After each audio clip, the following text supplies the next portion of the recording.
دیکھیں ہماری doctor Norman blog اگر انہوں نے میکسیکن ویٹ ورائٹی نہ دی ہوتی تو میرا خیال ہے آج دنیا میں گندم کے حوالے سے قحط پڑ جاتا. جس طرح ورلڈ اوور پاپولیشن گروتھ ہو رہی ہے سر, یہ ایگریکلچر کے, فوڈ سائنسز کے, ایگریکلچر کے لوگ تھے جنہوں نے آج بریڈ امپروومنٹ کر کے ہر طرف انقلاب برپا کر دیا. آج جین ریولوشن کی بات ہو رہی ہے. ہمارے یہاں گرین ریولوشن اس کی ویٹ کی ورائٹی کی وجہ سے, جو اس میں ڈاکٹر رحمان ہیں, جی بڑے نام ہیں, LU26 ایسے ہی ہے.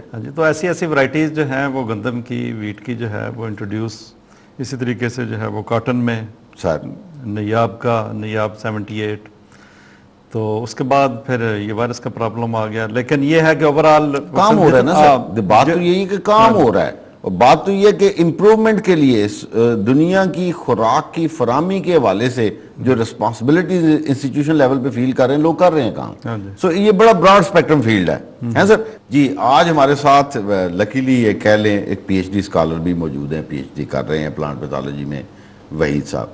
وحید صاحب آپ ماشاءاللہ بھی چونکہ اسٹوڈنٹ بھی ہیں, مجھے یاد ہے ہماری یونیورسٹی میں جب ایم فل کے بعد پی ایچ ڈی کے اسٹوڈنٹس ہوتے تھے ان کا ڈیول ایج ہوتا تھا کہ وہ بے شمار لیکچررز کے بھی دوست ہوتے تھے اور اسٹوڈنٹس کے, ظاہر ہاسٹل میں رہ رہے ہیں, تو یہ ایک بہت اچھا سارٹ آف فیلنگ ہمیں آ جاتی ہے کہ جو بچے پڑھ رہے ہیں ان کی کیا فیلنگ ہے ایگریکلچر پڑھتے ہوئے, وہ سوچتے ہیں کہ ہم اتنے اہم شعبے میں ہیں. تھینک یو مغل صاحب. پہلے تو میں سب سے پہلے یہ کہوں گا کہ موسٹلی ہمارے ہاں جیسے ڈاکٹر سلیم صاحب نے بتایا کہ سب سے بڑا مسئلہ جو ہے کہ ایگریکلچر کو سمجھا نہیں جاتا. سب سے پہلے یہ کہا جاتا ہے کہ شاید ہل چلانے کو ایگریکلچر کہتے ہیں, جبکہ ایگریکلچر بہت بڑی فیلڈ ہے, بہت بڑی فیلڈ ہے, ٹھیک ہے نا. اور دوسرا یہ اسٹوڈنٹس کو انفیکٹ یہ ہے کہ تھوڑی سی اویئرنیس نہیں ہوتی. جب ایف ایس سی کرنے کے بعد کوئی اسٹوڈنٹ یونیورسٹی لیول میں آتا ہے تو اسے جسٹ یہی بتایا جاتا ہے کہ جی یہ زراعت جو ہے ایک شعبہ ہے جس میں جسٹ وہی ہل چلانے والا کام ہے, جبکہ ایسی بات نہیں ہے. اگر دیکھا جائے تو ایگریکلچر جتنی یہ ہے کہ جتنی ورائٹیز ہیں, صرف پیسٹی سائیڈ کو اپلائی کرنا ہی ایگریکلچر نہیں ہے, پیسٹی سائیڈ کو بنانا بھی ایگریکلچر ہے. ورائٹی کو کلٹیویٹ کرنا ہی ایگریکلچر نہیں ہے, ورائٹی کو بنانا ہی سب سے بڑی جو مہارت ہے وہ ہے, ٹھیک ہے نا. تو انفیکٹ یہ جو سائنس ہے اس میں یہ جو ایک پہلو ہے جو اگنور کیا جاتا ہے اسٹوڈنٹ کو اویئرنیس کے لحاظ سے, کہ وہ اپلائی کرنا وہ تو ایک فیلڈ مین بھی کر سکتا ہے, لیکن اس کو بنانے والا جو سب سے بڑا کام ہے وہ جو سائنٹسٹ ہیں وہ ایگریکلچر کے سائنٹسٹ ہیں. بھائی صاحب بڑی خوبصورت بات کی آپ نے. دیکھیں آج ہمارے پاس اسپیشلائزڈ ڈاکٹر موجود ہیں, ایسا ہی ہے نا, بالکل. بالوں کا علیحدہ ڈاکٹر ہے, ای این ٹی کا علیحدہ ہے, آنکھوں کا علیحدہ ہے, ایون لیفٹ اور رائٹ آئی کے اسپیشلسٹ ہیں, بالکل ایسے ہی. اب اس کی اگر پیچھے چلے جاتے ہیں تو ایک ٹائم تھا دیہاتوں میں ایک وقت پہ جو بندہ پٹی باندھ دیتا تھا اس کو بھی ڈاکٹر کہتے تھے. اب بھی ہے پاکستان میں جہاں پہ ایم بی بی ایس لوگ سرو نہیں کر رہے, انسانیت وہاں بھی ہے. ایسا نہیں کہ یہ سارے لوگ سٹرائک پہ جائیں تو انسانیت کو وقت پڑتا ہے, لوگ کام تو کرتے رہتے ہیں, ہاں امپروومنٹ کی ضرورت ہوتی ہے ہر طرف. اب میں مسز میرین سے پوچھوں گا. میرین صاحبہ, آپ ماشاءاللہ as a lecturer you are teaching, اور خواتین کے حوالے سے دیکھیں ایک چیز تو بڑی کلیئر ہے کہ ایم بی بی ایس میں 65% اینڈ ابو بچیوں نے ریپلیس کر دیا ہے لڑکوں کو. پڑھ نہیں رہے لڑکے, نمبر نہیں دے رہے. انجینئرنگ یونیورسٹی چلے جائیں وہاں پہ بھی صورتحال اس طرح کی ہے.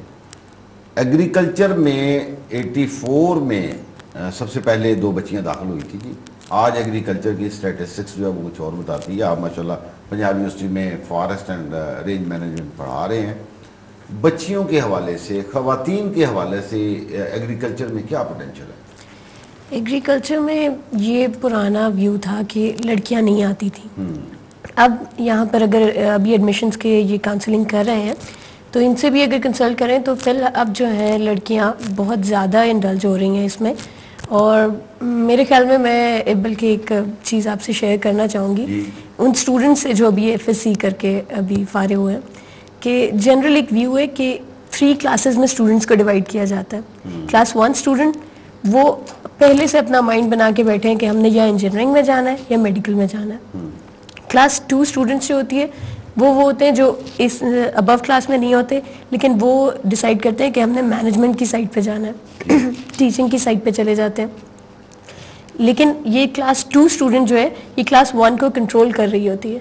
صحیح بات. اور کلاس 3 اسٹوڈنٹس جو ہے وہ اسٹوڈنٹس ہوتے ہیں جو ابو 2 کسی کلاس میں نہیں آتے, لیکن ان کا مائنڈ کیا ہوتا ہے کہ وہ جاتے ہیں پالیٹکس کی سائڈ پہ, اور وہ اوپر کی دونوں کلاسز کو کنٹرول کر رہے ہوتے ہیں. بالکل ٹھیک کہا آپ نے. تو اس طرح کے جو اسٹوڈنٹس ہیں جو مطلب میڈیکل یا انجینئرنگ میں نہیں کسی طرح بھی انوالو ہو سکے, ان کو اپنا مائنڈ نہیں مطلب ان کو ڈس اپوائنٹ نہیں ہونا چاہیے, اور ان کو اپنے مطلب اپنے اوپر کانفیڈنٹ ہونا چاہیے کہ وہ جس بھی فیلڈ میں جا رہے ہیں اپنے آپ کو وہ وہاں پر اگر ڈسٹنکشن سے کرتے ہیں کام تو obviously they will succeed. اور جہاں تک گرلز کی بات ہے تو اگر گرلز کا تو اگر وہ کسی اردو میں بھی ماسٹرز کر رہی ہیں تو they will get a good job in a college اور ان اے یونیورسٹی جہاں پر وہ آرام سے اپنے آپ کو اسٹیبلش کر سکتی ہیں. دیکھیں جی, جاب تو ایک سیگمنٹ ہے نا. میں سمجھتا ہوں کہ ریسرچ کے پوائنٹ آف ویو سے ایز اے اسکالر, اب ماشاء اللہ سارے اسکالر بیٹھے ہوئے ہیں, اب ماشاء اللہ سارے سائنٹسٹ بیٹھے ہوئے ہیں,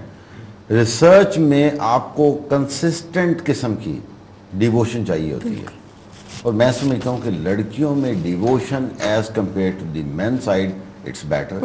اینڈ میں یہ جانتا ہوں اور میرا یہ خیال ہے کہ میں نے جو عام کامنلی ہم نے دیکھا ہے کہ بچیاں جو ہیں کنسسٹنٹلی کسی چیز کی امپرومنٹ کے لیے بڑا کام کر رہی ہوتی ہیں, اور ان کو کوئی بھی اسائنمنٹ دے دی جاتی ہے تو وہ اس کو اتنے طریقے سے کرتی ہیں کہ باقی سارا کچھ چھوڑ کے بھلا کے, ان کو ایکسٹرنل انوائرمنٹ پریشرز کا کوئی پریشانی نہیں ہوتی, وہ جس کام پہ لگا دیا وہ کام انہوں نے کر کے ہی چھوڑنا ہے.